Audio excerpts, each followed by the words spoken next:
truth? Science? Questions? Our lives are full of it, but we barely even realize it exists. We're so used to it that we don't even notice that it is there. I'm MJ Kellner, and this is Questions and Me. Hello and welcome to Questions and Me. I'm MJ Kellner, and today's topic is... I'll let you guess. Just listen.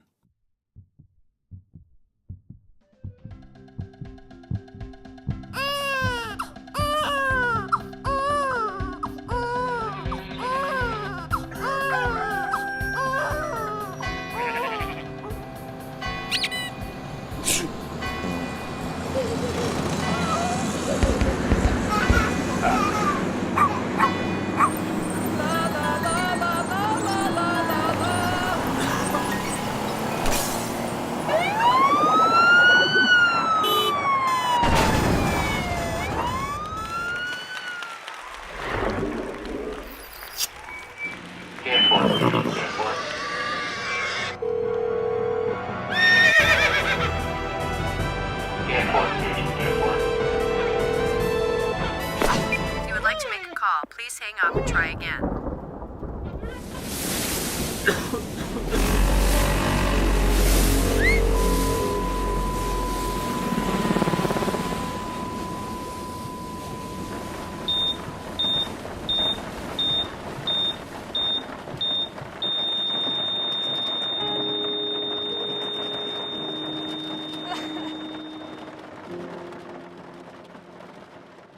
Well, if you guessed it, congratulations. If not, it's sound. Since the dawn of mankind, sound has been crucial and unavoidable part of our lives. We all have experienced sounds since before our birth. A baby's hearing will develop about 18 weeks into pregnancy. 18 weeks. And this is before sight, smell, or taste. So, if I ask, what is sound? I will most probably receive an answer. It's vibrations that travel through a gas, liquid, or solid. When these reach our ear, our brain translates them into sound. Next question. What does it do? It helps us to move, communicate, recognize stuff. Sound can be used to express our feelings or to warn others of danger. In the form of music and language, sound has allowed us to communicate ideas, emotions, tell stories. But is this everything that sound can do? No, it isn't. There are many other potential applications of sound. And here are some. HIFU. HIFU stands for High Intensity Focused Ultrasound. Dr. Stanley Myers.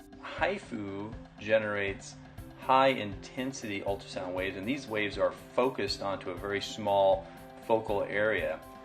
A good analogy for this is a magnifying glass and how it focuses the rays of the sun in a small area to create an intense amount of heat. And if you don't get that focus right on the object you're trying to heat, it really doesn't do anything to it. It doesn't cause any harm, doesn't generate any heat, but if it's right in the focal area, it can actually light things on fire. HIFU has successfully healed prostate cancer by using sound waves to heat up and kill cancer cells. 92% of test subjects made a full recovery and their cancer never returned. This is remarkable, and it has higher success rate than most other cancer treatments. Mist. The gentle sound waves of mist therapy mechanically stimulate cells within and below the wound bed, impacting a wide range of factors. Ultrasound healing therapy system. As the mist ultrasound waves come in contact with the cells within and below the wound bed, the shapes of the cells are changed. Like a balloon filled with water, these cells elongate and deform when manipulated by this mechanical stimulation. The low-frequency ultrasound waves provide mechanical stress on the cells to result in accelerated healing. Healing. So, mist, another medical application of sound. In one study, 69% of foot and leg ulcers were successfully healed over the course of 12 weeks. Agriculture. Dr. T.C. Singh, the head of the botany department in India's Annamalaya University, discovered in 1962 that music can increase plant growth. Titan top list. He found that balsam plants grew an additional 20% in height and 72% in biomass when in the presence of music. His initial tests were with classical music, then he moved on to raga music. After all the tests, he found that the classical violin music to be the most effective in increasing plant growth. During these tests, he had dancers perform a traditional Indian barefoot dance called Bharata Natyam to see if physical music coming from dancers would increase plant growth. Astonishingly, the marigolds that were used in this test bloomed 2 weeks earlier than normal. Boiling water. Boiling water with sound. Michael Tellinger. It has been done. There's a guy in New Zealand called Peter Davey. He's a 94-year-old musician who in 1940 already lodged a patent to boil water with sound frequency. He does this with spectacular success, has been doing it for all his life, and it is obviously not very complicated once you know what sound frequency it is. Ultrasonic levitation. 28,000 hertz, Harvard Natural Sciences.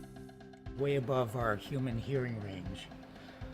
So these sound waves move upward, and up above I have a glass plate which is going to reflect the sound back down again. And when the distance between the glass plate and the loudspeaker is just right, then those sound waves that are moving down will interfere constructively with the sound waves coming up and give us regions of high pressure and low pressure which don't move around, they stay in one spot. And it's in those high pressure zones that I'm going to levitate a small ball. Sound healing. I'm a big fan of John Stuart Reid, an acoustic engineer with over 40 years of experience. He is an inventor of CymaScope, a tool used to show or to visualize the shape of sound by using ultra pure water as medium. John dedicated his life to sound and science of cymatics.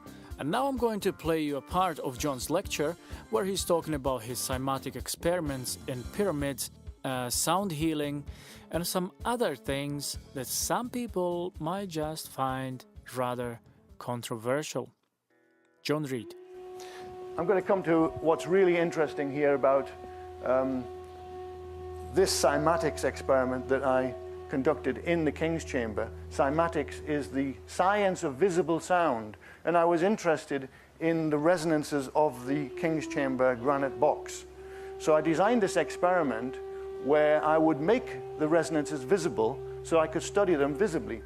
So I stretched a membrane across the open top of the sarcophagus. This is when I was in severe back pain.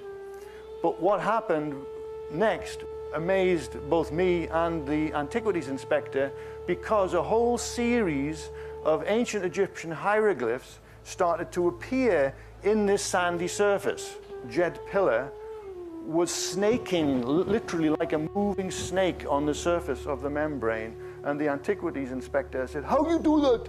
And I said, "I don't know, it's just happening." I just kept taking photographs and hoping that they would come out, because it was normal film in those days, and a whole series of these hieroglyphs started appearing. What was happening though for me during this procedure was I suddenly noticed all the pain in my back was gone, totally gone. So my left brain's thinking, this is endorphins. I'm so excited, I'm so happy that this is happening. Clearly the pain's being masked, and when I eventually get out of here, it's going to come back with a vengeance. It never came back. Okay, the pain never came back. There was a real healing that took place. Now, I'm just going to give you a very quick reason for this. Why the healing occurred, I mean. Sound is not a wave. Sound is spherical. If you make a sound, it's coming partly out of a mouth, partly out of a nose, if you haven't got a cold, that is. But the sound that's emerging is perfectly spherical. So this whole business of sound waves is complete nonsense. There's no such thing as a sound wave, unless you want to call a bubble a wave, but why would you? A bubble's a bubble, and it's coming out of the mouth. It's oscillating, but it's a bubble, okay? What happens in your body when sound is made, whether you're making it with your own voice or whether you're receiving sound from somebody else, is that every single membrane in your body, and don't forget, every cell has a membrane around it, will receive a pattern of energy from that sound source, whatever it is. And the cell, when it receives a beautiful pattern of sonic energy, and it does actually create a healing, triggering effect, the cell is in a state of senescence when it's traumatized. Whenever you have an injury or even have a pathogen in your body, the cells become traumatized and they go into a kind of state of sleep, a senescent state.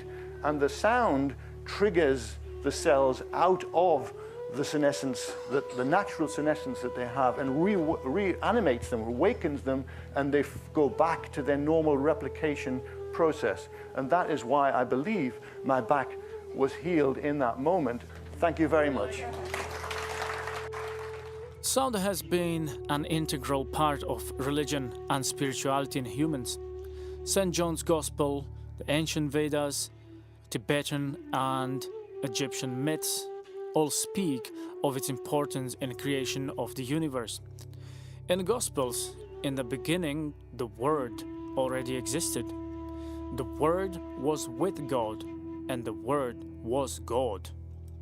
In Vedas, Brahma is described as being the Word, and the Om, the sound, is a wave from the ocean of the primal source. The Shabaka stone from ancient Egypt describes the god Ptah, who created the cosmos by speaking words, sound. Our ancestors obviously recognized the importance and vitality of sound. A prominent documentary presenter once said that us humans have reached our evolutionary peak and there is nowhere else to go. I don't agree. While that may be true physically, I believe we do have new levels of perception to reach. Sound could help us to merge science and spirituality, and semantics seems to be a gateway into just that. Ancient knowledge should be incorporated with our modern understandings to create something. After all, there has been a resurgence of so-called old philosophies disguised as a new age, like yoga, alternative medicine, spiritualism, paganism. Why not revive the old views on sound? There's still so much to learn. But it seems as though the military are the only ones focused on delving a bit deeper into the applications of sound. And we all know that their intent is more violent than creative. And therefore, my last question today is, can sound change the way we live? Answer: yes, it can. It definitely can. But as I say, to see change, we must make change. This has been your host, MJ Kellner. Thank you very much for listening, guys. And as always, keep questioning.